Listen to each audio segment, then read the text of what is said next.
자, 여러분들 그 3장에 보면은 이제 재무제표 표시라고 돼 있어요. 재무제표 표시. 자, 여기도 한 문제 내지 두 문제가 나올 수 있는 장인데 재무회계에 의해서 나오는데, 일단 재무제표의 목적은 우리 앞에서 봤어요. 그 기업의 이 재무 상태, 그 다음에 재무 성과, 재무 상태 변동에 관한 정보를 제공한다. 그리고 경영진의 수탁 책임 결과를 보여주죠. 이건 기본적인 내용이니까 좀 봐주시고요.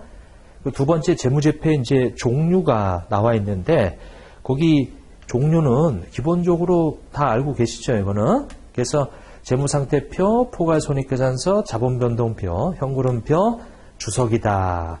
이 5가지를 우리가 비교 표시하는데, 만약에 회계정책을 소급하여 적용하거나 재무제표 항목을 소급하여 제작성 또는 재분류하는 경우에는 전기의 기초재무상태표도 재무제표에 들어간다. 즉 말해서 우리 회사가 올해부터 IFRS를 적용한다. 작년에는 일반기업 표준을 적용했어요. 근데 비교식으로 작성하다 보니까 작년도 기초재무상태표도 만들어라, 이런 얘기죠. 이게 이렇게. 자, 그리고 재무제표는 이게 우선이 아니고요. 동등해요. 동등한 비중으로 이제 표시하고요. 재무제표의 명칭이나 다른 명칭을 사용할 수 있어요. 자, 요거를 재무상태표라고 부르지 말고 재무상태보고서라고 불러도 돼요. 그러니까 이렇게 돼 있다. 그래서 이것은 절대적인 게 아니다라는 거죠. 이게 일단 자, 그렇게 이제 좀 봐주시고,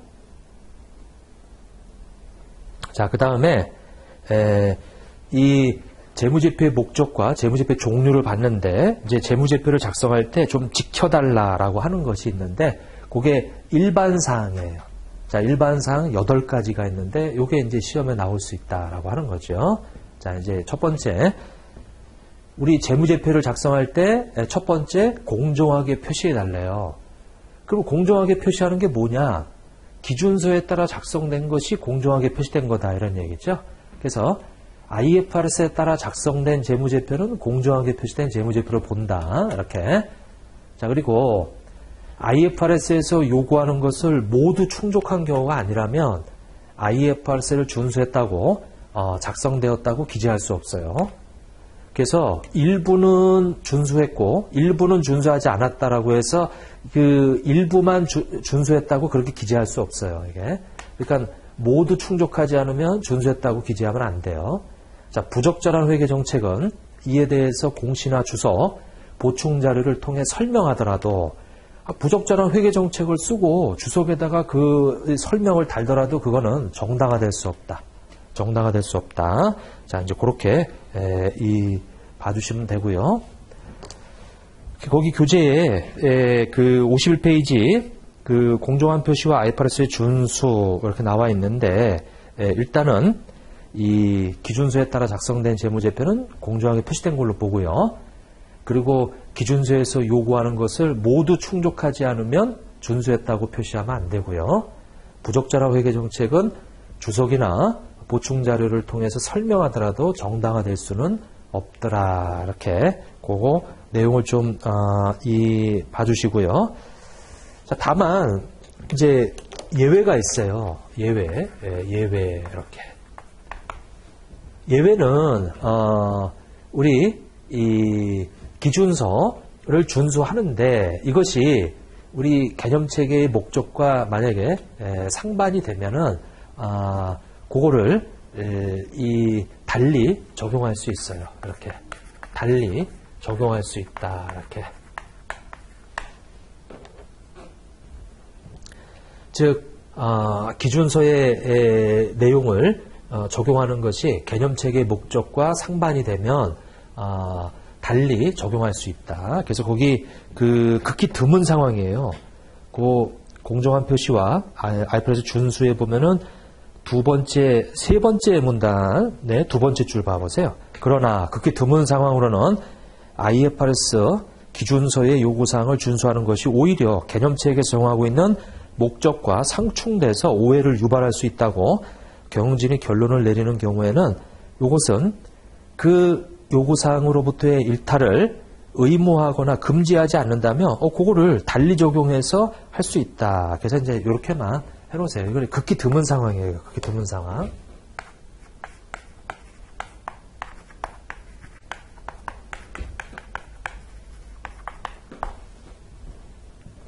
자, 그 다음에 이제 두 번째, 우리 두 번째는 이제 계속기업인데, 자, 계속기업은 보호기한 말로부터 12개월 기간에, 이제 요 말이 좀 중요하고요. 12개월 기간에 대해서 이용 가능한 모든 정보를 고려한다. 이게 12월 30일로부터, 우리 이 전후 12개월 기간 내에 만약에 이사회에서 결의해서 우리 회사 이제 그만 해산하기로 결정을 했다라든지 그런 것들을 다 반영해서 그러면 이 12개월 내에 그런 어떤 사건이 있었으면 계속기업으로 작성하면 안 돼요. 일단 계속기업을 가정하려면 12개월 기간 동안에 이용 가능한 모든 정보를 고려해서 계속해서 영업활동을 할 것인지를 판단하고요. 만약에 기업을 청산하거나 영업활동을 중단할 의도를 가지고 만약에 있다라고 한다면 이제 예외로 우리가 이 계속기업이 아니고 이제 청산기업으로 재무제표를 요거를 이 제작성하셔야 돼. 이거 재무제표 제작성하셔야 된다. 이렇게 여기 청산 또는 영업활동 중단 후에 다른 현실 대안이 없는 경우가 아니란 얘기는 계속기업 하겠다 이거지. 전제로 재무제표를 작성한다. 그래서 만약에 여기 아니면이라고 되어 있는데 요 사이에 있는 여기에 해당이 된다면 그건 청산기업이니까 이제 이 청산을 가정해서 재무제표를 작성을 하셔야지. 이게 청산을 가정해서 이렇게. 자, 원칙 보시고 이제 예외가 좀 있어요.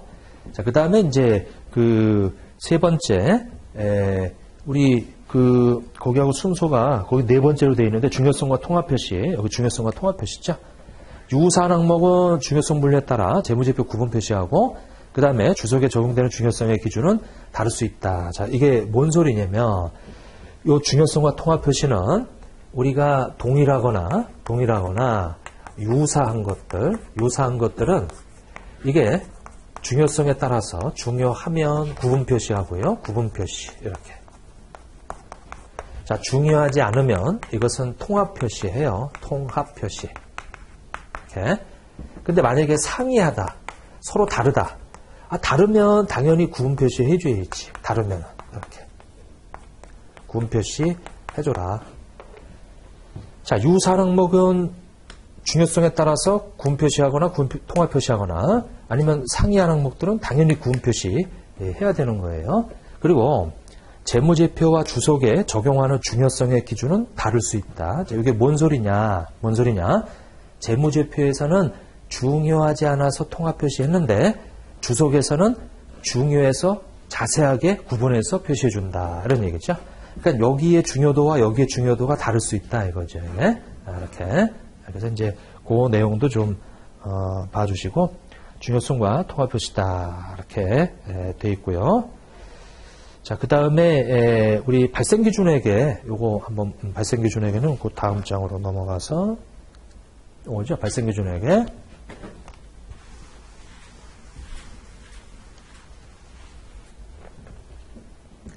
자, 발생기준액에 현금흐름 정보 제외하고 그러니까 이제 예외가 저 현금흐름 정보인데 그것은 바로 현금흐름 정보 이렇게. 요것이 우리 현금흐름표예요. 현금흐름표 이렇게. 그러니까 원칙적으로 발생기준액에는 재무상태표, 포괄손익계산서, 그 다음에 자본변동표가 발생기준액이고요. 여기 예외로 현금흐름 정보는 현금흐름표 작성할 때 이 현금이 들어오고 나가는 것으로 요 재무제표를 작성하죠. 이렇게. 자, 발생기준회계 이렇게 이제 나와 있고요. 근데 여러분들 발생기준 회계라고 하는 거, 자, 저것은 우리가 X1년도, X2년도, X3년도에 X1년도에 10억 원이라는 현금이 나갔어요. 현금이 나갔다 이거죠. 현금이 나갔다 이렇게. 근데 이때 만약에 부대 비용으로 또 1억 원이 또 나갔다 이거예요. 그러면 돈이 나가면 현금주의에서는 이게 이 비용이에요. 그래서 손실이 되지.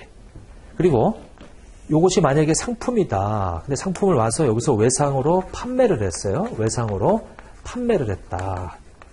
근데 외상으로 판매해도 돈은 안 들어오지. 이렇게. 근데 이제 X3년도에 와서 이제 15억이라고 하는 현금이 들어왔어요. 이렇게. 현금이 들어왔다? 그러면 현금이 들어오면 현금주의에서는 이것이 이 수익이 되는 거예요. 이렇게 돼 있어요. 이렇게 작성하는 것이 현금흐름표예요. 그러니까 요거 이 돈 나갔으면 이 현금 유출이고 돈이 들어왔으면 현금 유입이에요. 이게. 자, 그런데 우리 발생주의는 이 현금이 왜 들어왔느냐, 그 왜 들어왔는지 봤더니 이건 물건을 팔았기 때문에 가장 중요한 사건은 물건을 팔았을 때란 말이에요. 이게. 그래서 그때 매출이라고 하는 이 15억을 잡아줘요. 그리고 이 수익이 발생했을 때 그 수익을 창출하기 위해서 희생된 것이 이 X1년도에 지출한 요것이 희생된 거지. 근데 여기 매입가액이고 요게 부대비용인데 매입가액에다 부대비용을 더해가지고 요 매출에 이 관련된 원가가 요 매출에 관련된 원가가 총 11억으로 이렇게 대응시켜줘야 돼. 이렇게. 그래서 4억을 벌어들였다 이거죠. 4억을. 그러면 발생주의에서는 수익이 발생한 시점에 우리가 관련된 비용을 대응시키라고 되어 있어요. 근데 관련된 비용의 지출은 저번 연도에 지출되는데 그 저번 연도의 지출에 대한 상태를 우리가 바로 자산이라고 그래요. 이거를. 그러니까 상품이라고 하죠. 상품을 11억이라고 해서 이렇게 잡아놔요. 그리고 여기서 외상으로 팔잖아요. 그 외상으로 팔게 되면은 이제 이때 이 매출 채권이라고 하는 지금 현재 자산의 상태가 15억이 있다는 걸 알려줘. 이렇게. 자, 그러면 우리가 현금주의로 알게 된 정보가 두 가지인데 발생주의로 하게 되면 물론 당연히 돈 나간 정보도 있지만 지금 현재 상품이라고 하는 자산의 상태와 물건을 팔아서 이만큼의 이익이 생겼고 그 지금 현재 돈 받을 권리인 자산이 매출 채권이 15억이 있다는 이런 정보도 알려주죠. 더 많은 정보를 알려준단 말이에요. 발생주의라고 하는 게. 그래서 우리가 원래 가지고 있던 이렇게 돈이 나가는 정보와 돈이 들어오는 정보인 현금주의에다가 돈이 이 나가는데 사실은 이거 돈이 나가기 전에는 이게 뭐가 있냐면 이제 매입 채무라고 하는 또 계정이 있을 수 있고요. 돈이 들어오기 전에는 이제 매출 채권이라는 계정이 있을 수 있고요. 이렇게 돼 있고 그 다음에 이렇게 돼 있을 때 이제 상품이라고 하는 자산의 지금 현재 상태를 알 수 있고요. 그 다음에 이제 매출원가라고 하는 정보도 우리가 알 수가 있어요. 이렇게. 그리고 매출이라는 정보도 알려주죠. 이렇게. 즉 말해서 이 현금주의 정보보다 발생주의 정보가 훨씬 더 많은 지금 현재의 상태를 다 알려준단 말이에요. 이런 것들이.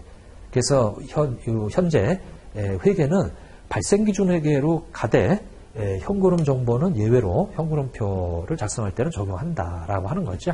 이게 발생기준 회계다라는 거, 그것만 좀 봐주시고, 그러니까 현금이 들어오고 나가는 것보다 현금이 들어오게 하는 원인이 발생했을 때 수익을 인식해주고, 왜냐면 현금이 들어올 때 자산이 증가하니까 이제 수익이란 말이에요. 이게. 이렇게.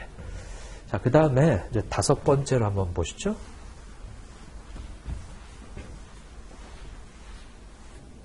자, 상계라고 되어 있어요. 자, 그 상계라고 되어 있는데 원칙은 상계하지 말라. 상계 금지예요. 자산가 부채, 수익 비용을 상계하지 마라. 자, 외상 매출금이 있고 외상 매입금이 있는데 서로 상계하지 말아라. 왜냐하면 외상 매입금은 부채인데 만약에 그 부채를 자산에서 막 상계시켜 버리면은 우리가 부채 비율을 분석할 때 부채가 과소계상돼 있단 말이에요. 그래서 상계하지 마라. 자, 수익과 비용도 상계하지 마라. 이게 원칙이에요. 즉 매출액과 매출원가인데 이거를 포괄손익계산서에 다 표시해야지 이거를 상계시킨 금액으로 이익만 표시하면 안 되겠다. 이게 원칙이다. 원칙이다. 근데 예외가 있죠. IFRS에서 허용하는 거 있어요. 그건 상계가 가능해요. 비유동 자산을 우리가 처분하게 되면 처분가액이 발생하는데 거기서 처분 부대비용이 있으면 그걸 빼요. 차감해요. 그리고 외환 손익, 외환 차손익이 있으면 서로 상계하고 또 단기손익 공정의 측정 금융자산, 이건 이제 주로 주식이나 사채인데, 그곳의 평가손익은 서로 상계할 수 있다. 이런 얘기죠. 상계할 수 있다. 얘네들은 이제 우리가 허용하는 거예요. 허용하는 방법이다. 이렇게. 자, 다만, 재우산 평가충당금, 대손충당금, 감가상환 2개, 요런 계정들이 있는데, 요거는 사실은 평가 계정이거든요. 이건 자산에서 차감 표시가 돼요. 근데 차감 표시되는 게 상계를 의미하는 게 아니에요. 본 계정을 설명해 주는 계정일 뿐이지 이건 상계 표시에 해당되지 않아요. 요런 자산에서 차감 표시되는 얘네들은 이 자산을 설명해 주기 위한 계정이지 이 자산에서 부채를 뺀 게 아니다. 상계 표시에 해당되지 않는다라고 하는 거죠. 이게 이렇게. 그래서 여기 예외는 여기 허용하거나 거기 요구하면 기준서에서 요구하는 경우에는 이거는 상계가 가능하다. 상계가 가능하다. 원칙은 뭐예요? 원칙은 상계 금지고 이렇게. 자, 이 상계는 좀 중요하니까 좀 잘 좀 봐주시고. 자, 그 다음에 여러분들 그 몇 페이지냐면은 53페이지에 보면 거기 그 상계 허용하는 거 있죠? 거기 일본의 뭐 투자자산, 영업용자산 그 처분할 때 거기서 그 장부금에 관련된 처분 비용 차감해서 표시하고 그리고 이번에 충당부채에 나와 있는데 그거는 나중에 충당부채에서 볼게요. 여기서는 지금 이해 안 될 거예요, 이게. 자, 3번에 뭐 외환손익하고 단기매매, 우리 금융상품 평가손익 뭐 이런 것들 서로 상계한다, 이런 것들. 자, 다만 상계가 허용되어 있지만 이게 만약에 중요하면은 이제 서로 구분 표시할 수 있어요. 이게 이렇게. 자, 그 다음에 6번째 보고빈도에 적어도 1년마다 작성한다. 적어도. 그러니까 적어도란 얘기는 1년보다 짧게 작성할 수 있다 이거예요. 그게 반기재무제표, 분기재무제표지. 이게 이렇게. 그래서 3개월마다 보고할 수도 있고 6개월마다 보고할 수도 있고 이제 적어도 아무리 못해도 1년에 한 번은 보고해야 된다라고 하는 거죠. 이게 보고빈도 얘기고요.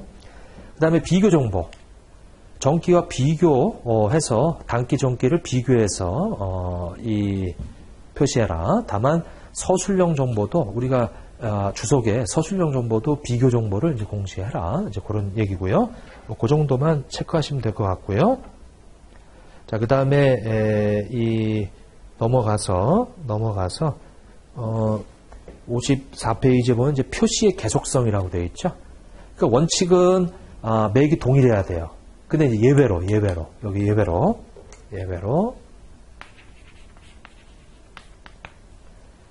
다음의 경우는 이제 회계 변경인데 요거는 바꿀 수 있지. 이 변경할 수 있지. 예외 회계 변경 시.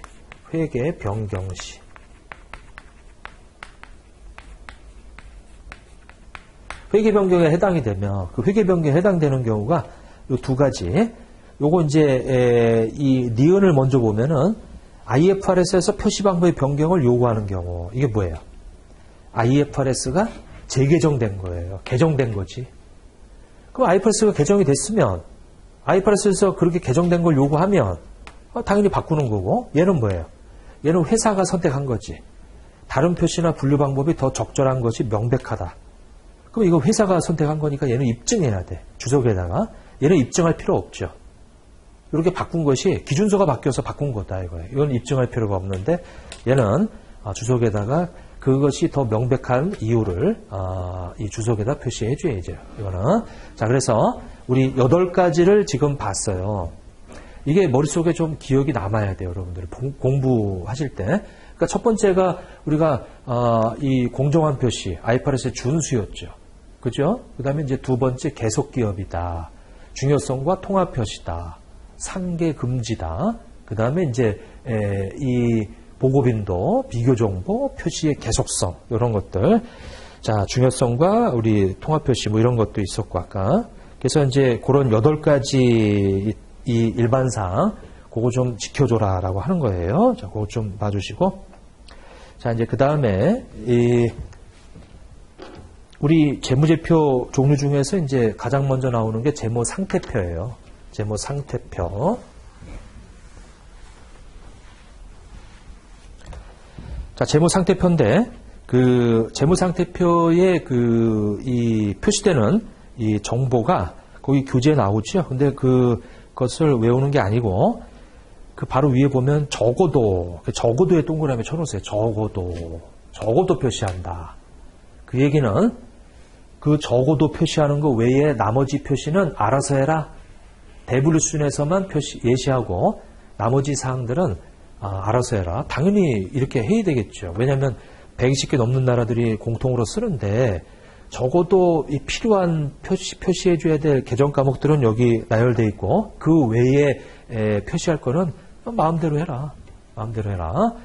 표시되어야 할 항목의 순서나 형식 규정하고 있지 않아요. 규정하고 있지 않지. 순서나 형식이 규정하고 있지 않다. 근데 여러분들 우리나라 일반기업회 기준은 재무상태표를 어떻게 하라고 규정이 되어 있냐면 이렇게 유동과 비유동으로 이렇게 나누게 되어 있어요. 이렇게 비유동으로 나눠라. 그리고 유동자산을 이렇게 당좌자산이라고 하는 것과 재고자산으로 이렇게 나눠라. 그리고 당좌자산은 가장 먼저 현금 및 형성 자산으로 현금 및 현금성 자산으로 이렇게 그리고 뭐 여기는 뭐 상품이다.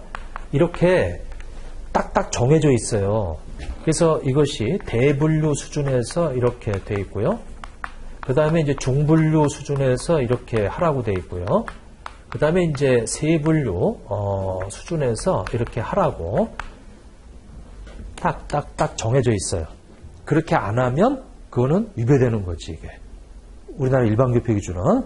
근데 IFRS는 이런 것들이 규정되어 있지 않아 이게. 규정되어 있지 않아요. 그러니까 알아서 해라. 대분류 수준에서만 그냥 예시하고 예시예요. 이것도 꼭 이렇게 하라는 얘기 없어요. 이거를 비유동자산을 먼저 써도 돼. 순서나 형식이 규정되어 있지가 않기 때문에 비유동자산을 먼저 쓰고 유동자산을 먼저 써도 되고요. 이렇게. 아니면 이렇게 유동과 비유동으로 나누지도 않고 그냥 현금부터 그냥 쭉 내려 써도 되고요. 이렇게 쭉 내려서 이렇게 건물 이렇게 써도 되고요. 근데 이제 그런 것이 어떻게 되어 있냐면 요 세 가지로 되어 있어요. 그러니까 세 가지 중에 선택이다. 자, 먼저 유동, 비유동. 요거는 지금 말씀드린 유동 자산, 비유동 자산. 그리고 그 안에다 쓰는 거는 마음대로 해라. 마음대로 해라. 이렇게. 자, 이게 이제 저기 나오는 이제 기억이에요. 또는 비유동을 먼저 써도 상관없어요. 이렇게. 유동, 이렇게. 그러니까 이제 대분류 수준에서만 예시하고 있고, 예시. 요거. 근데 이제 니은. 유동성 순서에 따른 표시 방법. 유동성 순서가 여기 유동성이라는 말은 현금화되는 속도인데 현금이라고 하는 것은 현금 그 자체죠. 제일 유동성이 높은 거죠. 근데 거기에서 뭐 쭉 가서 건물 이렇게. 자, 또는 건물을 먼저 써도 돼요. 그냥 이렇게 나열하는 거지. 이렇게. 현금이다. 자, 유동성이 높은 거에서 낮은 거로, 높은 거에서 낮은 거로, 또는 낮은 거에서 높은 거로. 이게 유동성 순서예요. 알아서 해라. 이렇게. 아니면 이 두 가지를 결합하는 거지. 합쳐서. 그게 혼합법이에요. 혼합법. 주로 요것은 금융기관이 주로 쓰는 거고, 요 금융기관 외에 제조업이나 뭐 이런 데서 쓰는 거고. 근데 이제 어떤 기업들은 금융도 하고 이런 다른 제조업이나 이런 것도 다 하기 때문에 혼합으로 표시할 수도 있고, 이렇게. 다 가능하다. 다 가능하다. 이것이 이제 다 가능하다라고 하는 거죠. 자, 다만, 유동, 비유동으로 구분할 때는 이연법인세 자산부채는 유동자산, 부채로 분류하지 않는다. 요 멘트는 좀, 요거는 내가 모르더라도 요 멘트는 좀 알아둬라 이거죠. 멘트는 중요하다. 이연법인세 자산부채는 유동으로 분류하지 않는다라고 하는 거. 이제 그거만 좀 이해해 놓으시고요. 자, 여하튼 55페이지 그 밑에 참고사항에 보시게 되면 구체적으로 제시하고 개별 상세하게 예시하고 일반교표 좀 그래요. 근데 IFRS는 그렇지가 않다. 대분류 수준에서만 예시하고 있지. 이게 자 이제 그 재량이 부여되어 있다라고 하는 거예요. 자 이제 그 정도 보시고 자 그 다음에 그 다음 56페이지에 보면 그 재무상태표 작성 방법인데 강제 규정이 없어요. 순서나 적용, 이 형식에 규정하고 있지 않다. 그리고 이 재무상태표를 유동, 비유동 또는 그 유동수 순수에 따른 표시 방법, 그 다음에 합쳐서 하는 거 다 돼요. 다 돼요. 그래서 거기 참고사항에 1, 2, 3번 다 된다. 그렇게 돼 있고. 자, 그러면 만약에 유동, 비유동 구분법으로 만약에 회사가 이 재무상태표를 작성한다라고 한다면 저기서 유동과 비유동은 어떻게 구분하느냐? 저는 유동 자산하고 유동 부채를 합쳐서 했어요.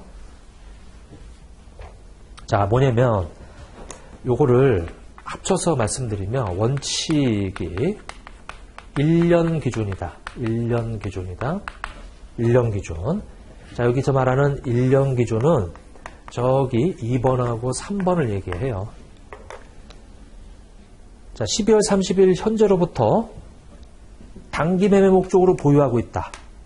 12월 30일 현재로부터 12개월 이내에 실현될 것이다. 요 2번, 3번.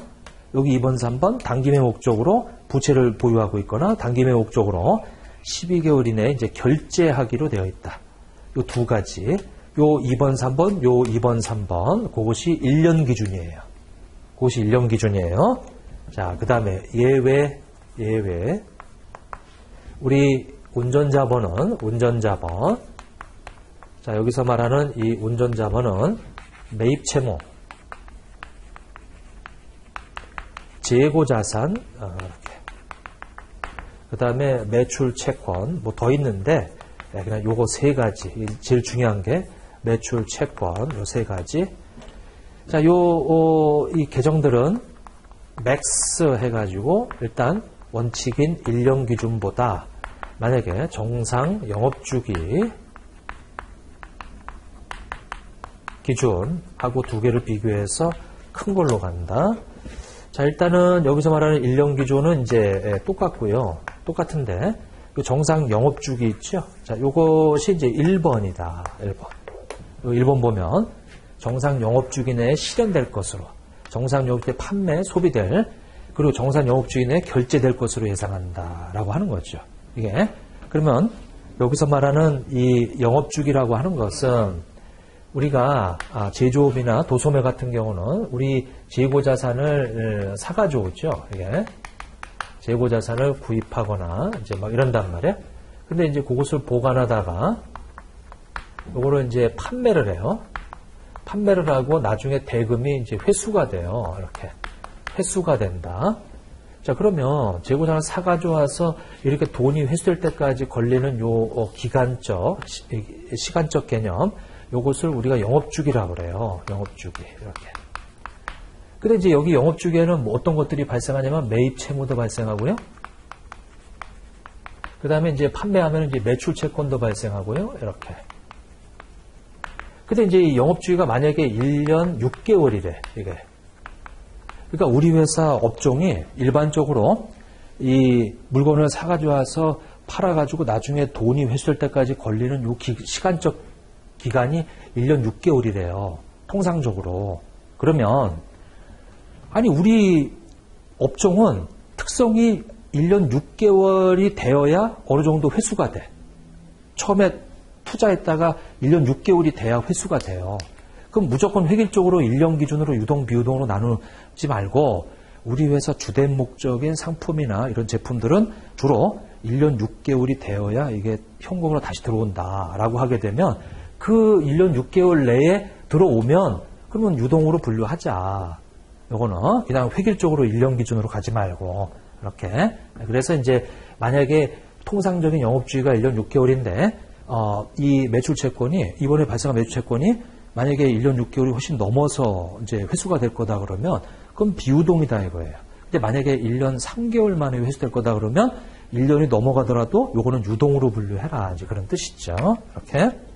자, 근데 단서가 있어요. 이렇게. 자산은 1년 이상 우리 이 사용에 제한이 걸려 있으면 안 돼요. 그리고 부채는 1년 이상 연기할 수 있는 무조건의 권리가 있으면 안 돼요. 이렇게. 아니 1년 내에 회수가 된대요. 근데 중요한 건 뭐냐면 1년 내에 회수되는 그 돈이 만약에 그 돈을 3년 동안 못 쓰게 다른 데 쓰지 못하게 딱 제한을 걸어버리면은 그러면 안 되지 그러면. 그리고 부채도 1년 내에 갚아야 돼요. 근데 보니까 처음 빌려올 때부터 뭐라고 되어 있냐면 만기가 되더라도 그걸 연기할 수 있는 무조건의 권리가 부여되어 있으면 어차피 만기가 1년 내에 도래하더라도 이거는 연기할 거란 말이에요 이게. 그래서 이거는 이제 4번이 되겠다. 이렇게. 자, 일단 1년 기준, 영업주기 기준인데 단 그것에 이 12개월 이상 이 사용의 제한 기간이 12개월 이상이 되면 안 되죠. 여기도 1년 기준, 정상 영업주기 기준 단 12개월 이상 우리 연기할 수 있는 무조건의 권리를 가지고 있지 말아야 돼. 이게. 그러면 유동으로 분류하겠다라고 하는 거죠. 자, 이것이 유동, 비유동 구분이에요. 자, 그렇게 좀 봐주시고 거기 그 유동부채까지 같이 말씀을 드렸으니까 그거 좀 봐주시고요. 자, 그 다음에 유동성 분류의 사례, 유동, 비유동 이제 사례인데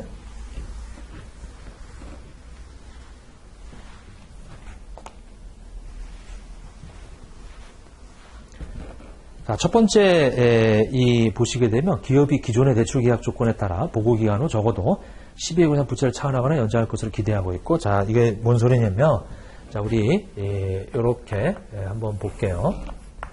자, 우리가 차입을 했어요. 자, 이것은 이제 3년에서 차입했죠. 그러면 1년, 2년. 당연히 3년이니까 이제 비유동 부채예요. 돈을 빌려왔으니까. 비유동 부채예요. 이렇게 비유동 부채. 근데 이제 만약에 이렇게 비유동 부채고 이것도 이제 비유동 부채란 말이에요. 비유동 부채로 이제 분류를 했어요. 이렇게. 근데 이제 요때 와가지고 드디어 만기가 1년 이내에 도래했어요. 이제 1년 내에 도래했다. 1년 내에 도래했어요. 1년 내에 도래했는데 중요한 거는 처음에 빌려올 때부터 이제 3년이 되면 이제 갚는 걸로. 그러면 요건 당연히 유동 부채로 분류해야지. 왜? 드디어 1년 내에 만기가 도래하니까. 자, 그것이 여기 단 붙어 있어요. 단.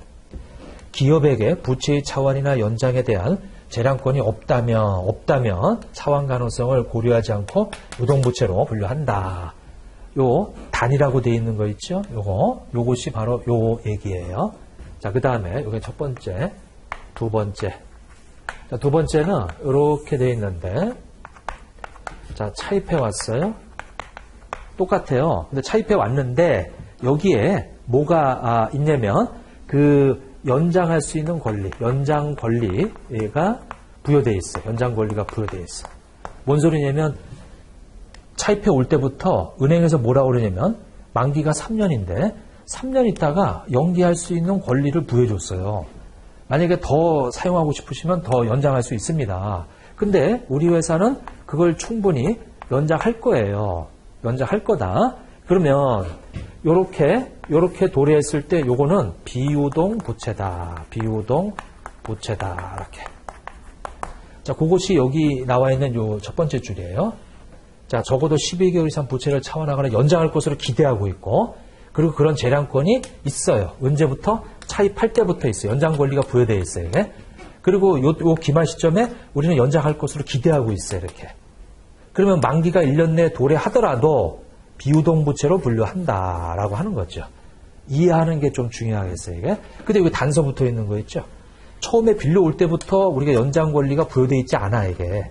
그 얘는 요 1년 내에 도래하면 요거는 유동 부채로 분류한다. 이제 이런 얘기죠. 이렇게.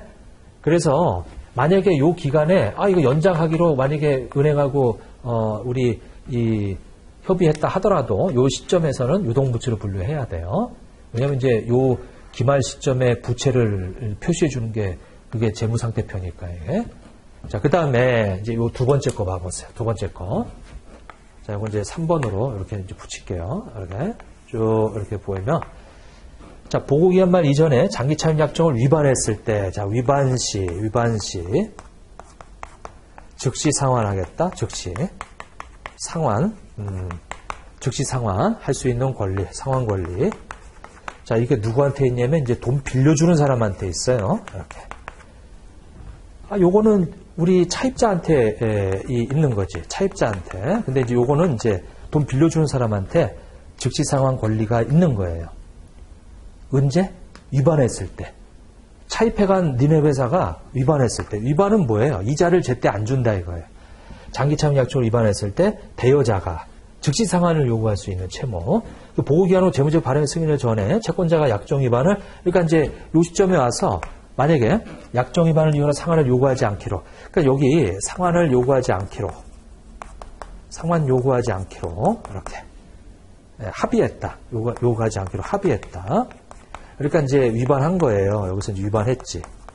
그 원래 위반했으면은 즉시 상환 권리가 있기 때문에 기간이 이제 지나서 요때 요거는 이제 유동으로 분류한다. 유동부채로 분류한다. 이렇게 유동부채로. 아무리 요 12월 30일 지나서 더 이상 상환을 요구하지 않고 이걸 연장해 주겠다라고 합의했더라도 이렇게 이번 다시 한번 읽어보면, 자, 약정 위반을 이유로 상환을 요구하지 않기로 합의하더라도 이거는 유동부채로 분류한다. 왜? 합의한 게 언제예요? 12월 30일 지나서 합의했지, 이게. 자, 그 다음에 이제 네 번째. 자, 이렇게. 똑같아요. 위반시 똑같아요. 상동 똑같아, 이게. 근데 여기 위반을 했어요. 이게 위반을 했어요. 근데 위반을 했는데, 이 상환 요구하지 않기로 합의한 게, 요때 합의한 게, 12월 30일 이전에 합의했어요. 여기는 이후에 합의했지. 그러면 이 전에 상환 요구하지 않기로 합의해서 연장시켜줬다 그러면 요거는 비유동 부채로 분류한다. 이렇게 지금 유동부채, 요건 비유동부채, 요건 비유동부채, 요건 유동부채. 그러니까 요거를 바꿔놔요. 요거를. 자, 다시 한번. 대여자가 보고기한 말 이전에 보고기한 후 적어도 12개월 이상의 유예기한을 주는데, 자, 여기서 제일 중요한 말은 보고기한 말 이전에 12개월 이상의 유예기한을 주는데 합의했어요. 그러니까 요 12월 30일 이전에 합의한 거예요. 그 이후에 12개월 이상 유예시켜 주기로, 요거를. 그래서 이제, 그렇게 됐을 경우에는, 비유동부채로 분류한다. 이렇게. 그러니까 이제 이해를 좀 해주셔야 돼요, 이게. 자, 처음에는 아무 조건 없이 차입해서 드디어 1년에 도래하면 유동이다. 처음에 차입할 때 이 권리가 좀 부여되어 있네. 연장 권리. 그리고 회사가 연장할 거래요. 그러면 이건 비유동으로 1년 이내 만기가 도래하더라도, 자, 위반 시 즉시 상환 권리가 있어요. 근데 위반했네. 그럼 이건 즉시 상환할 거니까 이 조건에 따라서 이건 유동으로 분류해라. 그게 나중에 상환 요구하지 않기로 합의했다라 하더라도 12월 30일 현재는 유동이다. 근데 똑같이 위반 시 즉시 상환 권리가 있는데 위반했는데 그 전에 합의가 됐어요.